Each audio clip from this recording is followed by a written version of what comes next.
Hello friends, I am Anand from Anand Techno Solution. Today I am going to discuss over the S1HO in LTE. In this video, I am going to discuss over S1 handover call flow. Before start the call flow, we have some precondition for this. U is handed over using S1 handover if the X2 interface is not available between the source and target eNodeB. UE and a source eNodeB are in RRC connected state. This is the precondition. Like downlink data is flowing from serving gateway to UE via the source eNodeB.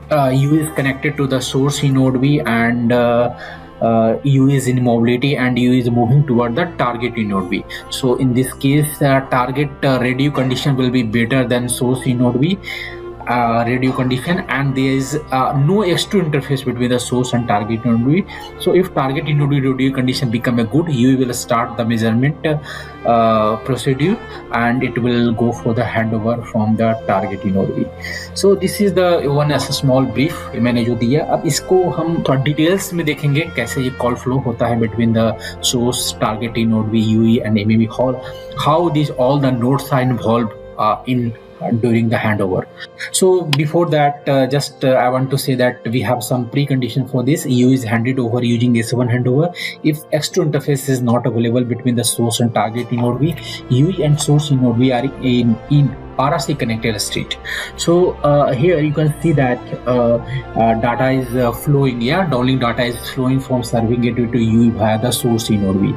So here you can see that in last UE is handed over using the S1 handover.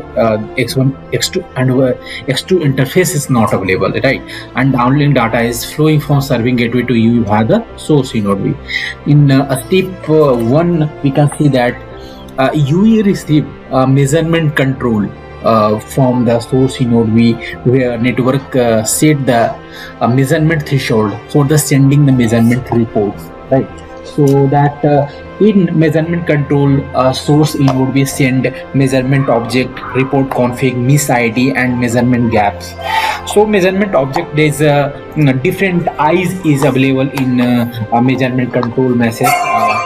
Which is sent by the source eNodeB, which contain the measurement object, which contain the frequency and cell information is there. In other word, we can say that who should UE measure, UE को किसको measure करना चाहिए. Then there should be intra-frequency, inter-frequency neighbors, right? So that there is some eyes is there like miss object ID, carrier frequency, cell index, physical cell ID. So these all the information are available with the measurement object, right? So after that, there is a report config to add mode list is there. Another eye is there. So for the for LTE, the triggering mechanism for sending a report can be either a event driven based or periodic event driven based. So event based, that means it depend upon different event like A1, A2, A3, A4, B1, B2. So this type of these event related things will be there in a report config. And there is another type, periodic report are based upon the expiry of the timer. Yeah. So purpose of periodic reporting is a signal to either reporting the stronger cell या reporting to CGI. जो हमारा जो periodic measurement होगा, periodic reporting होगा, two type का reporting होता है, एक मेजरमेंट रिपोर्टिंग, एक periodic reporting. Periodic reporting depend करता है एक्सपायरी ऑफ द टाइमर. वो एक्सपायर जब टाइमर होगा रिपोर्टिंग करने का, तब वो पीरियोडिक रिपोर्टिंग ट्रिगर होगा and it will be the reporting the stronger cell को रिपोर्ट करेगा या it will report to the CGI. And other one I have told measurement based, that is based on A2, A3, A4, A5, 6, B1, B2, right? So it triggering quantity can be specified to either RSRP, triggering quantity RSRP and RSRQ. Another is the miss ID, measurement ID, right? Here you can see that measurement ID is there. So identify that link or measurement object with one reporting configuration. So measurement ID, that is the map of the reporting config and miss object. Measurement objects. So it is mapping of measurement object and reporting config, that is a miss ID. So that and another is the measurement gap period for the time that the UE may use to perform measurement while in a connected mode. जब connected mode में है तब it is required to scan the other frequency cells, right? So that measurement gap are typically needed by the UE to monitor the cell on the other frequency. Other frequency पे जो cell available है उसको monitor करता है for the inter frequency cell selection के लिए, for the serving cell in doing the connected mode. So this measurement gap is used. So these four important parameter which is sent in the measurement control message. Next is step 2 is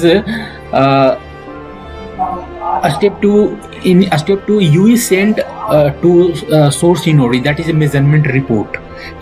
UE receive in first step, UE receive the measurement control. On the basis of the measurement control, UE will scan all the frequency which is related to inter-frequency or intra-frequency. It will scan or it will read the report config measurement object miss ID measurement gap. After that, UE will scan all those cell it is nearby to the source eNodeB. After that, it will send the measurement report.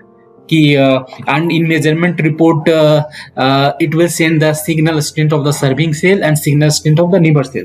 So this two information it sent in the measurement report. So the neighboring cell signal quality is now better than the serving cell, so that it will trigger after receiving the measurement report.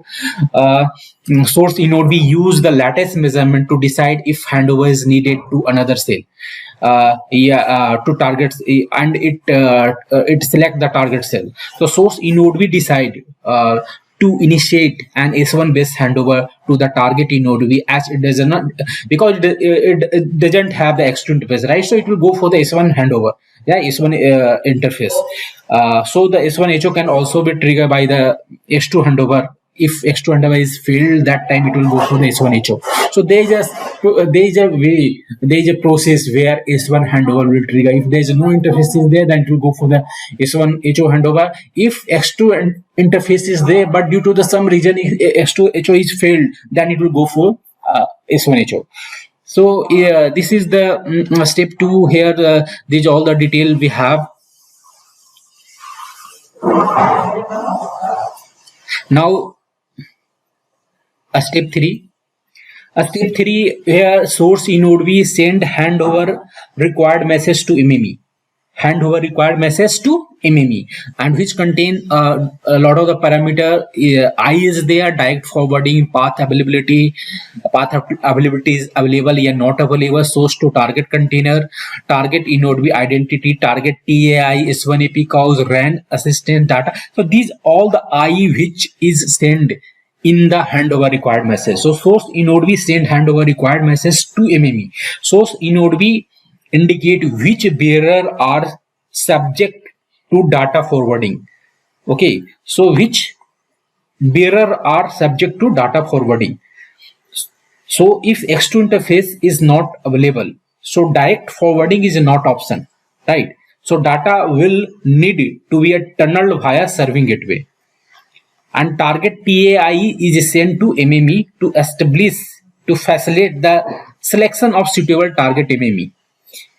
If X2 interface is not available, then direct forwarding option is not available. So here path ability will be not available because it is S1HO handover, and it will send the target TAI to send to the MME.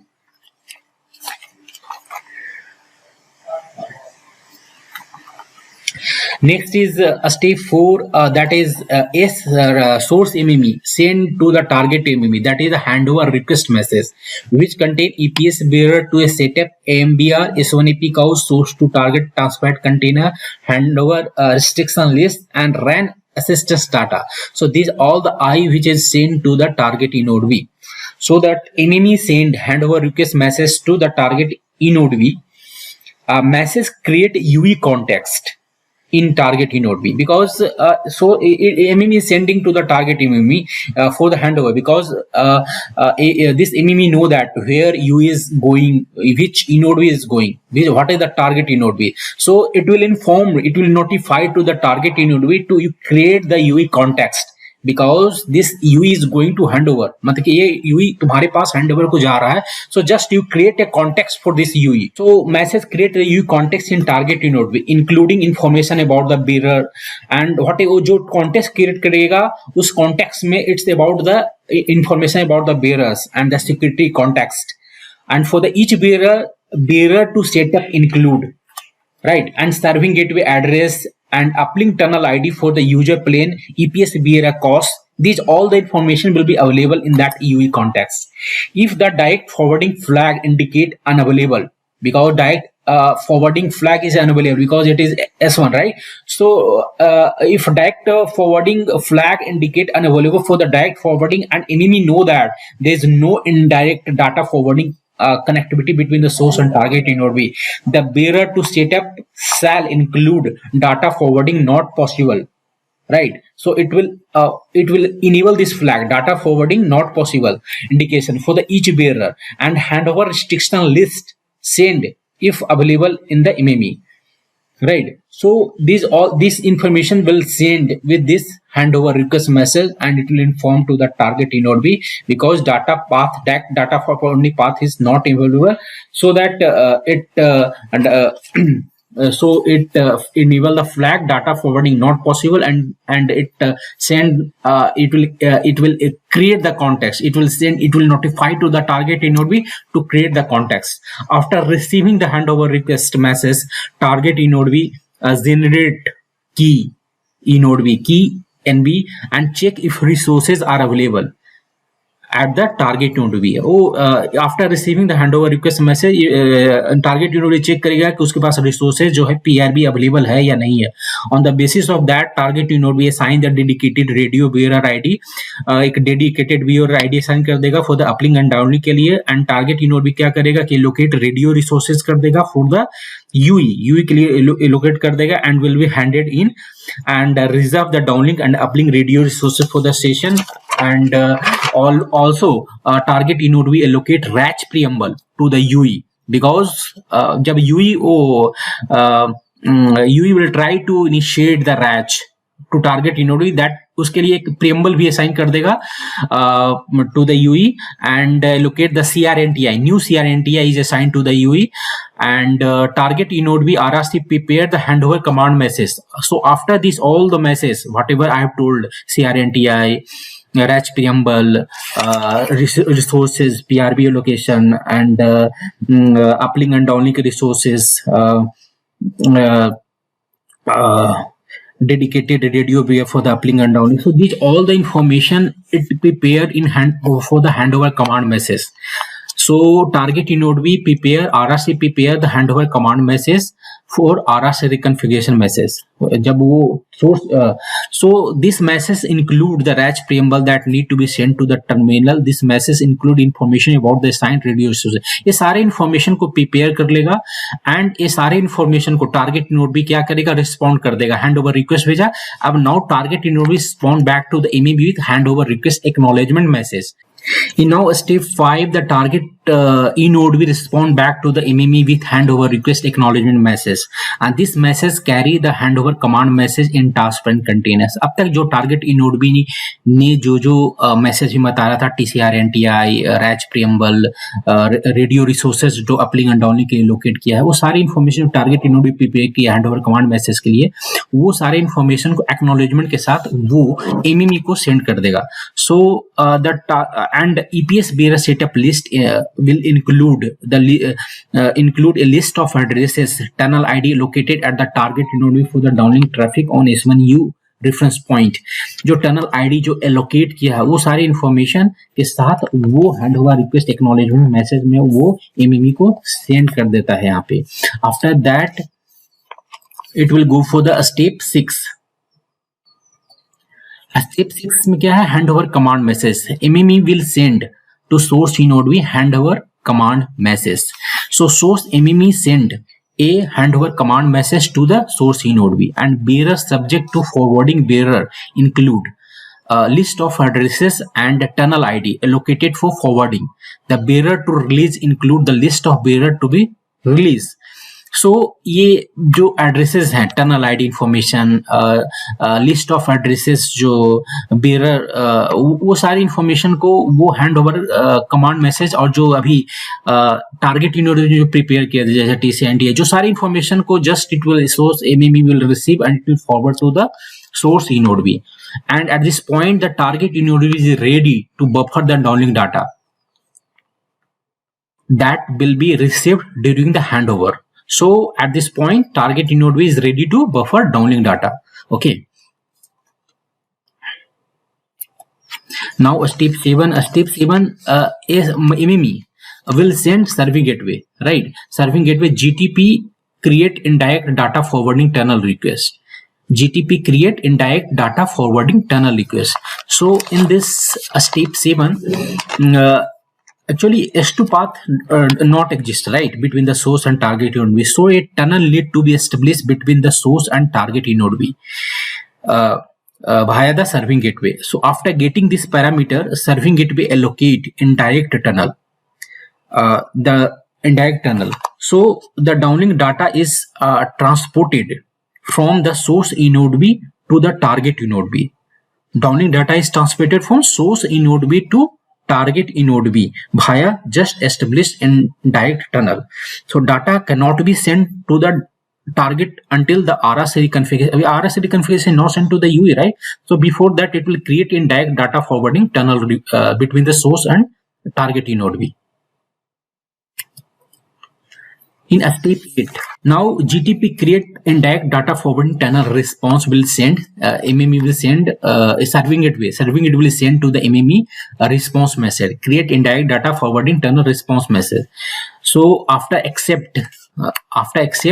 that copying data from source eNodeB to target eNodeB.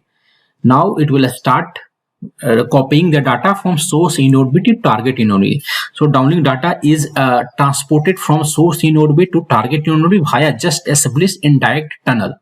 So data cannot be sent directly to the target until RRC reconfiguration message is completed. Once RRC reconfiguration complete, message will send to the UE. It is then directly it can send to the target eNodeB. Before that, it will send from the source eNodeB to target eNodeB via just via indirect tunnel. Now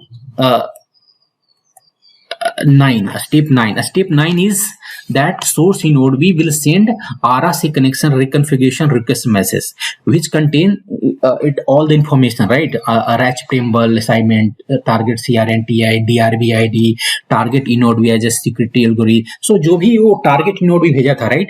पूरा handover command message to MME को भेजा था, सारे message जो prepare किया था अपने and पे टारगेट eNodeB वो MME को भेजा था. उसके बाद MME उसको सोर्स eNodeB को भेजा और सोर्स eNodeB अब उस सारी इन्फॉर्मेशन को फॉरवर्ड कर देगा UE को through the RRC connection reconfiguration से. RRC connection reconfiguration. So source eNodeB send a handover command to the UE. This message contain new CRNTI, new DRB. A RACH preamble is also included for contention-free RACH process. Upon reception of this message, the UE will remove any EPS bearer for which it did not receive the corresponding EPS radio bearer in target cell. So all the information it is sent to the UE. Step 10. Step 10 eNodeB status transfer message. Source eNodeB sent to the MME. Source eNodeB sent to the MME eNodeB status transfer message. Source eNodeB send eNodeB status transfer message to target eNodeB via MME to convey PDCP and HFN hyperframe status for ERAP. Meanwhile, UE receive HO command and UE detach from the source eNodeB and UE begin the switching.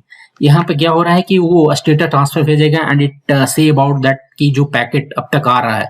सो एक HFN number assign कर देगा packet की, कौन सा packet है जो last packet है जो सोर्स eNodeB से गया, कौन सा पैकेट है आफ्टर दैट उसके बाद टारगेट eNodeB से जाएगा. वो एक HFN असाइन कर देता है एंड एक सीक्वेंस नंबर असाइन कर देता है and then UE will detach from the source eNodeB and it will begin the switching to the target eNodeB. At this point, UE has detached from the source eNodeB, but still it's not communicating with the target eNodeB because UE is RRC idle state for the some time. Now in step 11, you can see here UE is sending target UMTS RACH preamble. UE uses the preamble assignment in the handover command. Handover command message में जो भी preamble message आया था wretch preamble कॉन्टेंशन free जो आया था, it will send to the target eNodeB, and target eNodeB accept the request and respond back with the timing adjustment and uplink resource grant. Step 12. Step 12, target eNodeB will send to the UE random access response message with timing advanced target CRNT and uplink grant. So that target eNodeB accept the request and respond back with the timing adjustment and uplink resource grant. Step 13, that is UE will send to target eNodeB RRC reconfiguration complete message, right? So because RRC reconfiguration message is received, and after receiving it will send that complete message to the target eNodeB, right? So that with target CRNTI information, then UE use the assigned resources to transmit the handover confirm message. Right, RRC configuration complete message. After that, UE required switching to target eNodeB and as layer security procedure is required. So is not connected to the target eNodeB. Thus, it transition to the RRC connected state. Now, after that, it will change to a transition will be changed to a connected state. In step 14, you will send to target eNodeB handover confirm message. Handover confirm message with target CRNTI. After the UE has successfully synchronized to the target cell, and it send a handover confirm message to the target eNodeB, and downlink packet forward from the source eNodeB can be sent to the UE. Right, and also uplink packet can be sent from the UE, which are forwarded to the target serving gateway and onto the PDN gateway. So target eNodeB forwarding buffer downing data to the UE.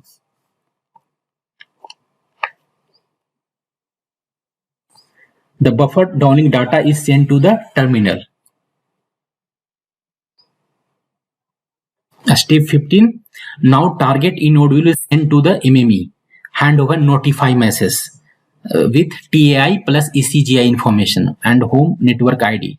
So target eNodeB send handover notify message to the target MME, and here handover release timer will start. Right, so that because handover notify message will send to the MME and it will start the handover release timer. Because handover is successful, right? So start a timer for delayed resource cleanup, because whatever it was some resources while allocated for the source eNodeB, right? So now it will notify that key for the cleanup the resources whatever it was allocated for the source eNodeB. So that in step 16, here GTP modify bearer request will send to the serving gateway, and handover has been successful, so the downlink path can be switched from the source eNodeB to target eNodeB. So whatever tunnel was created from the source eNodeB, it will switch to a target eNodeB and will change for the target eNodeB. Now serving gateway will send to MME GTP modified bearer response, and HO has been successful, so the downlink path can be switched from source eNodeB to target eNodeB, and serving gateway has switched the path to the target eNodeB, so the downlink data is directly delivered to the target eNodeB.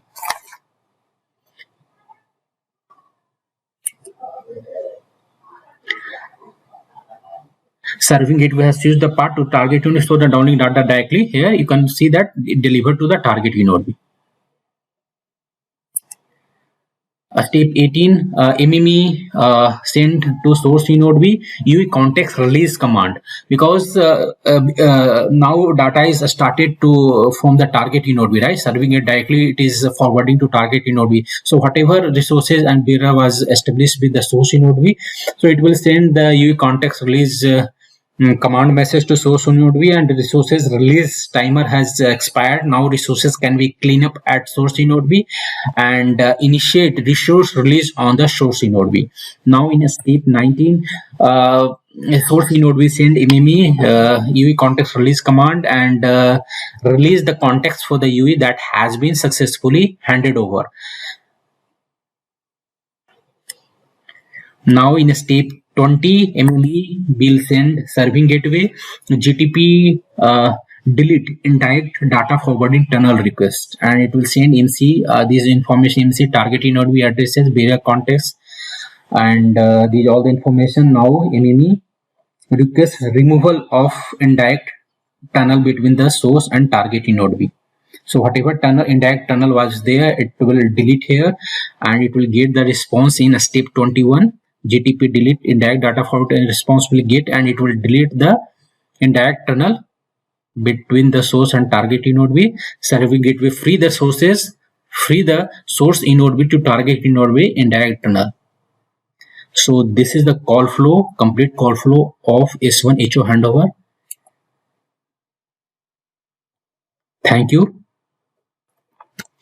तो friends, आज का video मैं यहीं पे समाप्त करता हूं और thanks for watching this video. अगर आपको मेरा वीडियो पसंद आया हो तो प्लीज़ लाइक एंड कमेंट करें, और अगर आप मेरे चैनल पे नए हैं तो प्लीज़ सब्सक्राइब करें, क्योंकि मैं हमेशा कुछ नए टॉपिक पे वीडियो लाता रहता हूं और उसका नोटिफिकेशन आपको मिलता रहेगा। So thanks for watching video.